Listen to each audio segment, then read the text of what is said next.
আশ্চর্য ব্যাপার, এখন হচ্ছে যে আম গাছে মুকুল দেখা যাচ্ছে। এটা তো মানে এখন যেহেতু প্রত্যেকটা আম পাকার সময় হয়ে আসছে, পর্যায়ক্রমে আমের হচ্ছে যে এগুলো জাত ভেদে সময় হয়ে আসছে, কিন্তু এই গাছগুলোতে আমের মুকুল দেখা যাচ্ছে কি কারণে?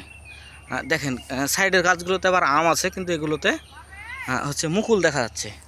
আবার একই গাছে কিন্তু হচ্ছে যে এই গুটি, হ্যাঁ গুটি দেখা যাচ্ছে, আমের ছোট ছোট আমের গুটি দেখা যাচ্ছে দেখেন। আবার ফের এই গাছেই কিন্তু দেখেন গুটি, এই গুটি, আবার হচ্ছে গুটির সাইডে মুকুল। হ্যাঁ, তো এইটা হচ্ছে যে মূলত কি কারণে আর এটা কি জাতের আম, এটা অবশ্যই আপনাদেরকে আমি বলছি। এই দেখেন মুকুলে হচ্ছে গুটি, গাছের মুকুলগুলোতে গুটি হয়ে গেছে আমের।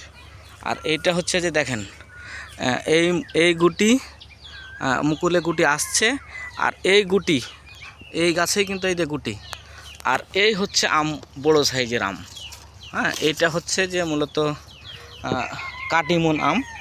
আর এই কাটিমন আম একমাত্র জনপ্রিয় এই কারণেই যে কাটিমন আমের টা সব সময় পাওয়া যায়, আর এটাই হচ্ছে একটা বৈশিষ্ট্য।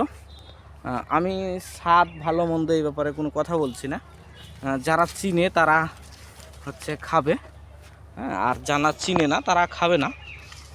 এই কাটিমনগুলো, কাটিমনের কাছে কিন্তু এটা একটা অসময়, এখন কিন্তু এটা অসময়, যার কারণে হচ্ছে যে কাটিমন এখন খুব একটা কালারফুল হবে না, আমি যতটুকু জানি কালারফুল হবে না। তো ধন্যবাদ সবাইকে, সবাই ভিডিওটা একটু শেয়ার করে দিবেন।